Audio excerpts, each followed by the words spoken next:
Hi guys, here's another requested review. This time is for the 8.8cm Flak 37 anti-aircraft gun in 1/48 scale from Italeri. This kit is supposed to be, relatively new. I've heard very good things about this kit. Actually, this was advised. I was advised to buy this kit by a friend, and he said it was wonderful, well molded, very good.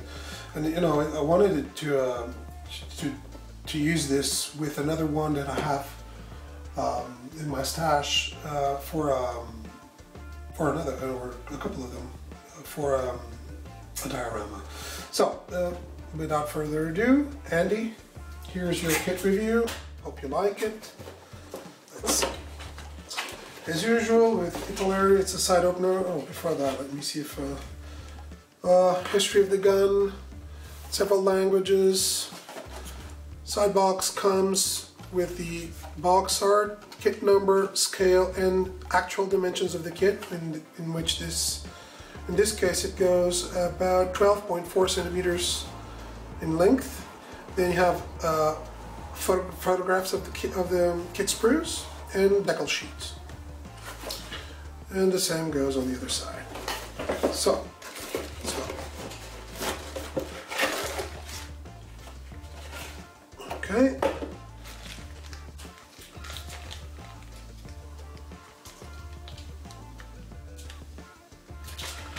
Well, let's start by the instructions. Oh, comes with a piece of rope. I suppose it's for the reels. On the, I'm not sure of what to call those. It's those little trailer parts that fit into the flak for transportation. But yeah, it's a piece of rope. It's supposed to probably go there, somehow, and probably to simulate some steel cable or something. Just pull this right here. So, the instructions. So it's a fold-out instruction book, and it's the usual, history of the vehicle on the front, several languages as well, and then your typical don't eat your model instructions, numbered sprue map, paints that we're going to use. They only call out 4 of them, and then they have what they're going to use in the kit building, such as where to cut and all that, and also the parts that we're not going to use. And I think there's only one we're not going to use. This is it.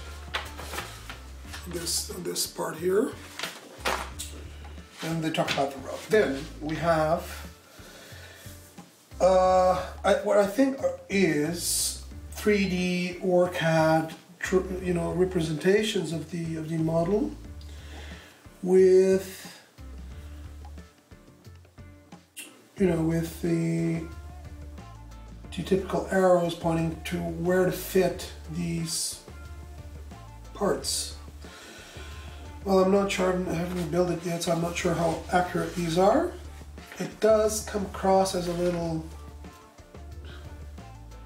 but I think this does have a few advantages and disadvantages, but I'll have to use it, actually build it to speak better of it or not. So it's not as small a build as I thought. It's 13 or 14 steps in case you're going for the towed version, and if you're not going for the towed version, it's 9 or 10 steps, because the tow supports are at least 2 steps, or 3 steps, should I say, 3 steps. So that's it. Then we have the painting and markings guide, in which in this case they offer you 3 versions first is Decals. It's for the 19th Flak Division, 102nd Flak Regiment, North Africa, August 1942. Then we have Unknown Unit in Russia in 1943 with a very interesting, very interesting paint scheme in Panzer Grey and Decals as well. Very nice, very interesting. I think this paint scheme here, I'll probably go for this one.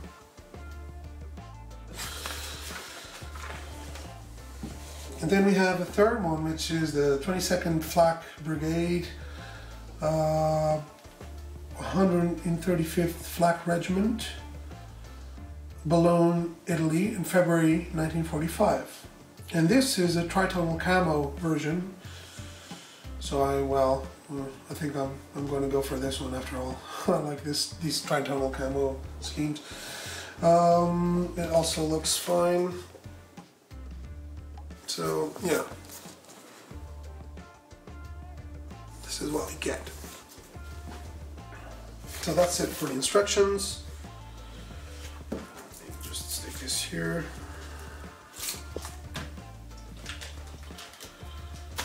So let's open the bag. It's a really tight fit.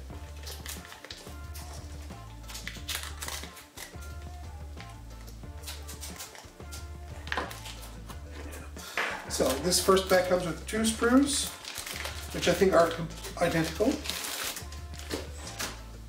Yes, they are identical. So get this one here. I must say that apparently, I mean, the detail is really good. I like it. I mean, for 1/48 scale, it's really good. It's fairly crisp. There is some softness here and there, but you know, not much. And I can just show you that as an example. The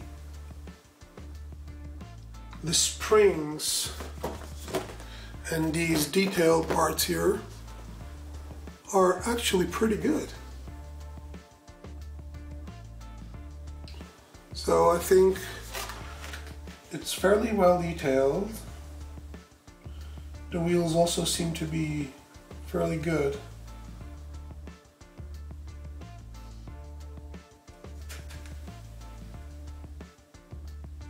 Oh wow.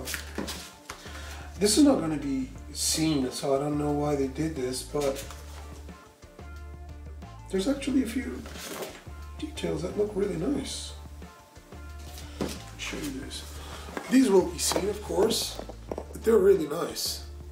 Remember guys, this is 1/48 scale, so it's small. But then, on this not seen part here, you have some tiny detail inside of the spokes. Don't know what's that for, but you know.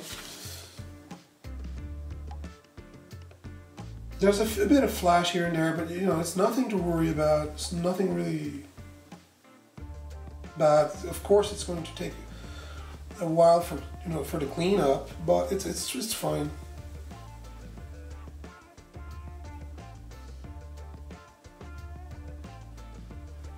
So yeah, this one's. Oh, let me just show you this. This is the main part of the assembly. I think it looks very good as well.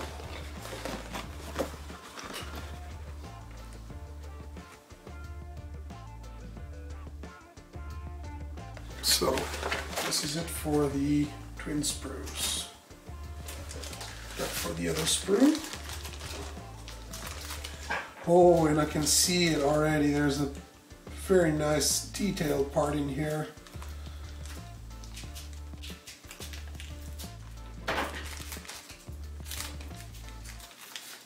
Oh, some decals.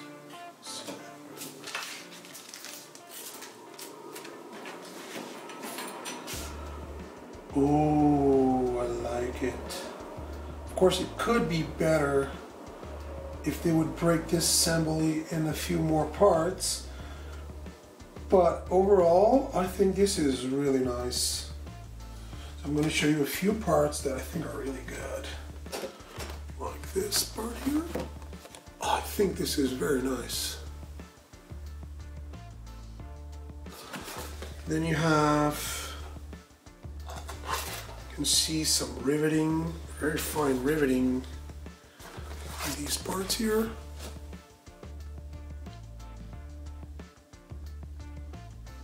And also,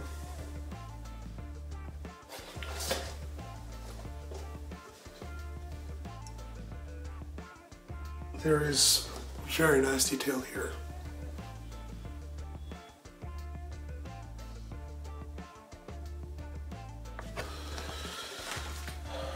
The gun shield looks very good, a bit of flash here and there, but I mean, it's not really, oh, we got some ejector pin marks inside the gun shields.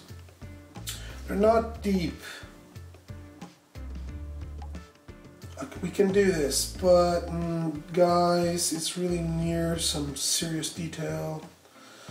I'm not sure if there are going to be some parts on top of this, but there are some nasty ejector pin marks here and there. So it's like Italeri or like typical Academy. You can see inside the gun shield near some detail there are a few ejector pin marks. The bigger ones are not what I'm worried about. It's the smaller ones kind of scare me because they're really near some detail. And you can see on the inside of these, very detailed on the outside, and the inside, which probably won't be much visible anyway, but you have some ejector pin marks and some really soft detail, and that's really soft. Not good at all. Of course, you know, this kit does have a few shortcomings, but you know, looking at it just as is, I would say this will build into a very nice representation of the Flak 37. I mean, how could you do this? Sometimes, you know, in some of these parts, you have some really fine detail, like there. See? I mean, it's good. But then on other parts, not so much. What I'm mostly worried about is the two-part gun assembly. But hey, there's a one-part too. So this is the gun here. And you have the two-part of the main gun, but then the actual gun barrel is this. This is one-part gun barrel here. So it's not bad at all. Of course, it does not come with rifling or anything. It could though, because they have done something I've never seen before. They have an element of the molding process that comes and crosses the sprue. Either that or they just drilled it. I'm not sure. I'm not sure. But either way, it's perfect. The hole is perfect. So, I can also show you a little bit of the detail on the base of the gun, which is also very nice. It's going to pick up a wash really well.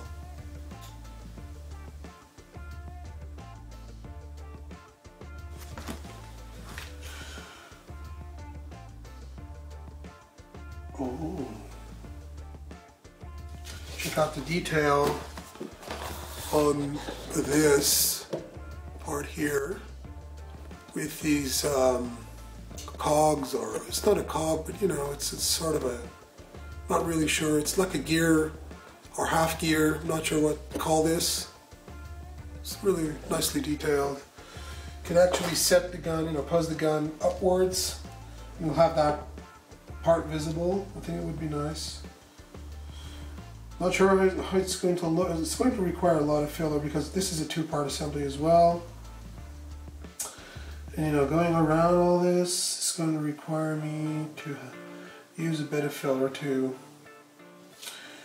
So overall, I'd say this is a nicely detailed kit, but it poses a few challenges, and it does have a few rough spots, and it does pose a sort of a challenge when building because of, well, some issues with ejector pin marks and two-part assemblies that can become a problem. Might not, but they can become a problem. Otherwise, I like the kit. No, it's going to be a good looking kit. Then we have the decals. It's really, you don't have many decals. So you have generic numbers and, no, sorry, generic letters and a few symbols and the straps on the barrel. The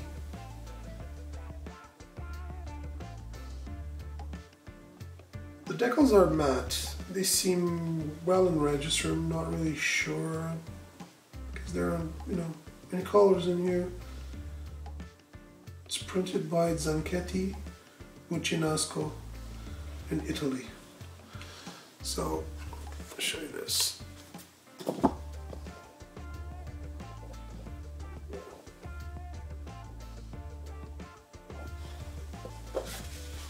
So that's it.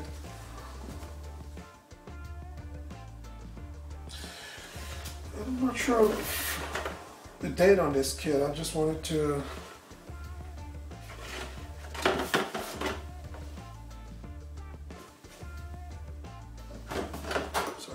check out the huge sheet.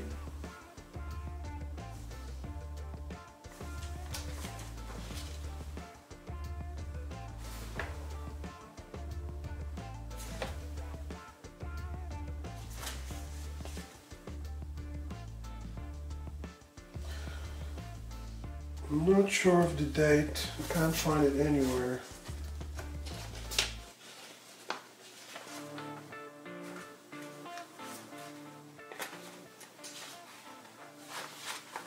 No, I can't find it anywhere, so... But I'm assuming this is really recent. I'm not sure, but I'd say 2010 or 2012 or something. I don't think this is old. Doesn't look like an old kit. 1/48 scale? Maybe even... Oh, 2010. Here it is. 2010. Oh, I mean, I forgot about this. You have a collar. Very nice. I like this. You can actually see how it looks. The different versions look, and the colors that you need to use or to buy on these different versions. I like this. I don't know. I'm still on the edge about which version. I do like that Panzer Gray one a lot. So that's it, guys. I hope you've enjoyed it. Andy, I hope you liked this review. Tell me what you think, buddy. Okay? Bye, guys. Keep modeling, okay? Bye.